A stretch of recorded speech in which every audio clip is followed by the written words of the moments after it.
Hey, hello guys, welcome back to my channel. My name is Sagar Prajapati, and in this video I am going to talk about which type of company you should join if you are holding a n number of years experience.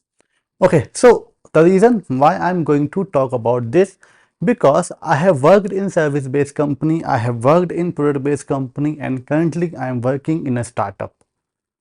Okay, and I got multiple queries. I got multiple messages over my LinkedIn, Instagram, Telegram, WhatsApp. People asking the same question. I'm holding XYZ years of experience, holding a position of this in XYZ company. Should I transition into this domain? Should I transition into this role, or how much time will be required to do this, and should I join product based company, should I join service based company, or should I join some other XYZ companies? Okay, so I thought that, hey, let's make a video based on my experience. Okay, so let me let me first tell you about myself. Okay, what I have done so far. So I worked, as I told you, that hey, I worked for a service based company. That was my first company, when I started my career. So that was a, I mean, Hyderabad based company. Okay, and I got to learn a lot in that company. I learned, what is Azure, what is ADF, what is this cloud technologies, how to migrate the data from this XYZ tools to Azure using ADF, and then I got to learn about Databricks, Spark, and other stuff. So that was actually a small range company. That was not a very big company like Accenture, TCS, Cognizant, and other stuff. So I got to learn a lot over there, and I used to work, a lot there. Like sometime I used to work for 12 hours, for 15 hours, and it happens, when you are learning some new stuff, new tech stack or new thing, anything. It could be of it could not be related to the coding, but it could be, anything. So it take time. Sometimes we do mistakes, and to solve that mistake we do other mistake, and like that it happens, right? And it take a lot of time. So definitely I also took a lot of time to do a small task. Sometime I took like 2 hours, 3 hours to just to just making a, Excel. Right. So it happened because, at that time I was newbie. I did not know about this Excel, this ADF, this SQL, or other things. Right. So let's forget about it. But I learned a lot in the services based company also. Make sure that you should not. I mean, see, I should not say in this video, but see, if you are going to TCS, right? If you're going to Accenture, Cognizant, Capgemini, it's better to join some small range company instead of these company, because there, you're not going to learn anything. If you want to do some masters, then join TCS, Accenture, other things. Then you can definitely, study for MBA, masters for 1 year, and then leave the organization. You can earn some XYZ lump sum money also. Okay, okay, that's forget about that. Now, after that, I joined a product-based company, that was Musk, as you all know, and I worked for close to 2 years over there. I guess more than that also. Yeah, close to 2 years, right? So I also left that organization, and what is the reason why I left? This is people are asking like crazy, hey, why did you leave the job? And yeah, so the reason is that there my work life balance was very good. I started a Geekcoders portal. In that, being in that company itself, I got to meet with very good people, very good managers, very good leaders, right? I got very good colleagues, right? But the thing is, I was not learning. I was not getting new things in that company. Okay, work life balance is okay, salary is okay, but I was not getting new things to learn. I was just doing Databricks, I was just doing ADF, I was doing some SQL queries or something else. You know, and it was not like I was not a good performer. I got a very good performer over there. I got very good hike, in 2 cycles. So leave, I forgot about that. Now I joined, then I left the organization, and I thought, hey, I will continue this coaching stuff and I'll do some freelancing. I got freelancing opportunities also via LinkedIn, via my YouTube channel, via my connections, right? I did something and still I'm doing it, and it's not like I closed that opportunity, right? So I'm doing it, freelancing I'm doing, right? So now I joined a startup. So see, when do you want to, when you should join a startup? See, startup is when you want to learn new things, when you want to uh, build something from the scratch. See, if you join any product based company, any service based company, anything, like, there is already a code base, there is already a project present. You just need to what you just need to go and give your inputs over there, right?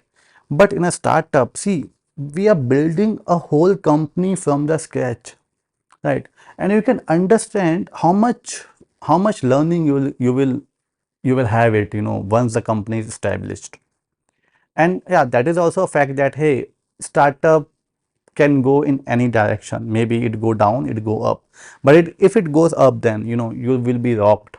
you know you learn a lot thing, and maybe in future you can open your own company, right? This is how everyone does, right? And this is how the world is, this IT world is going, right? So see, I will definitely tell you, if you are in the product based company or service based company or any other company, if you are not learning any new thing for 6 months, for 1 year, leave that company right now. Maybe it is very good company for you, but leave that organization. See, this is the right time. This is the right time to invest on yourself and learn new things and get a good package. I have seen many people who are earning very less being in a one company. Okay. And they just know their work. They do not know other technologies also.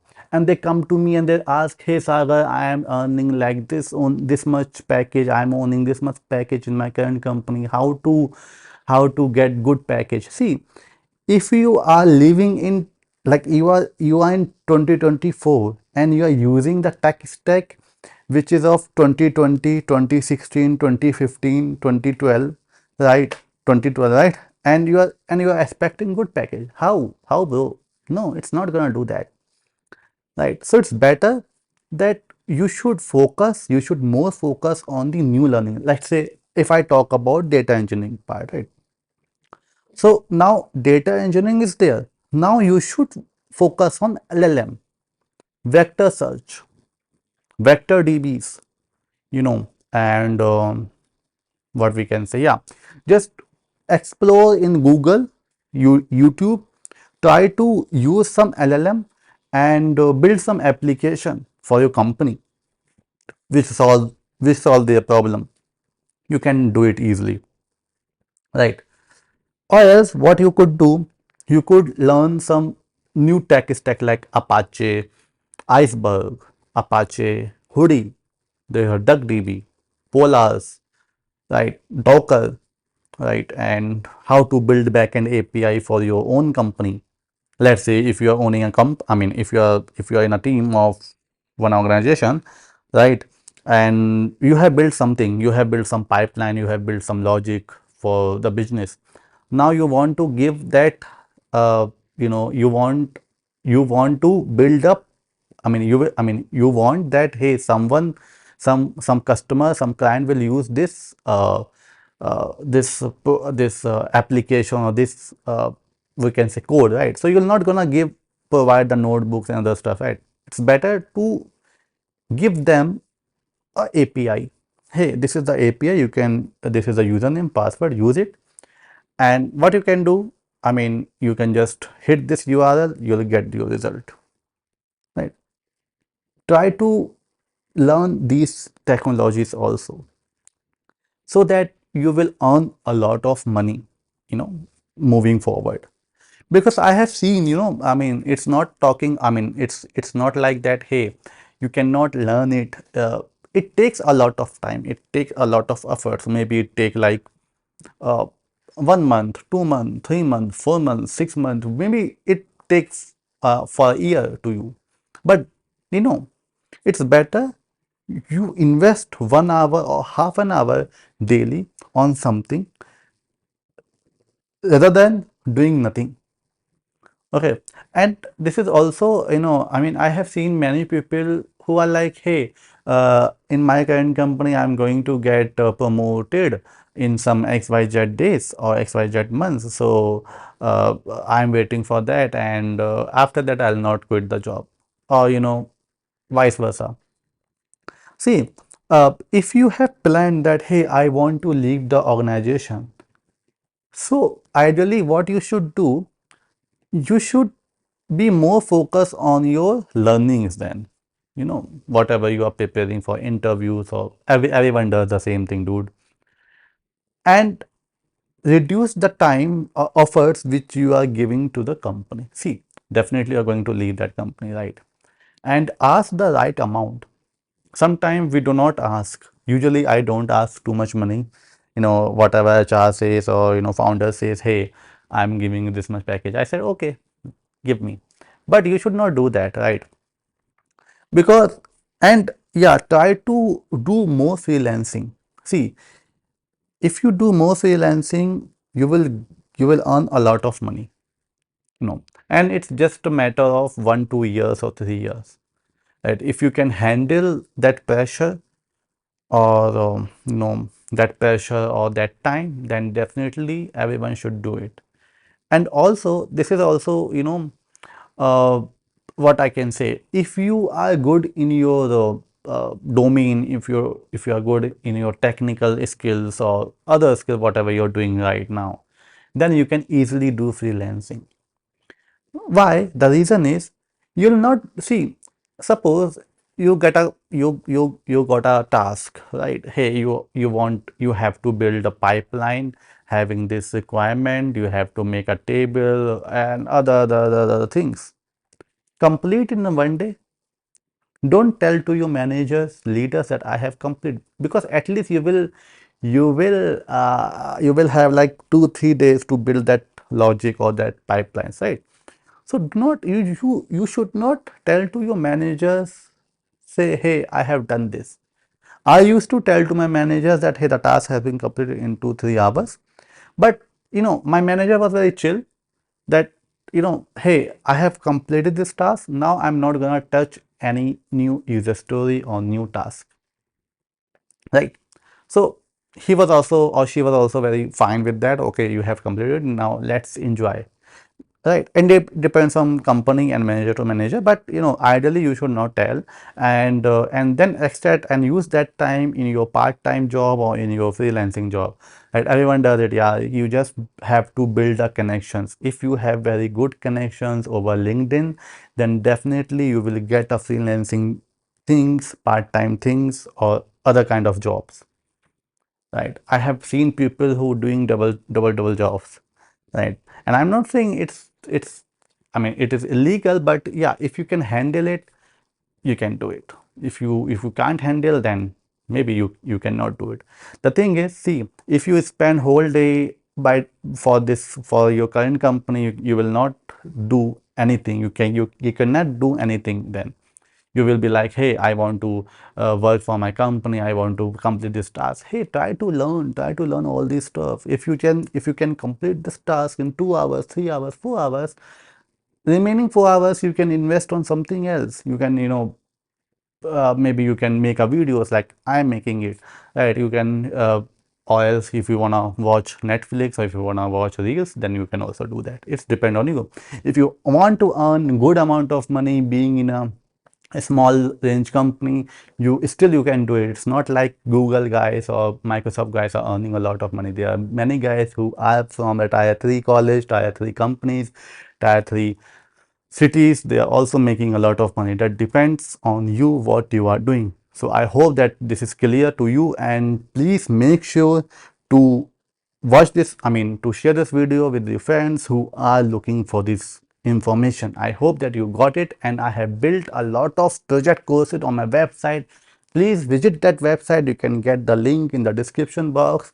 Watch it there. You will definitely get a good job, good packages. I got multiple offers, just making this website or YouTube, or doing this freelancing thing. You can also do it by your own. And best of luck for your future. If you have any kind of question, you can just drop me a comment. I will try to reply you back. Thank you. Bye bye. We'll meet you in the next lecture or the video.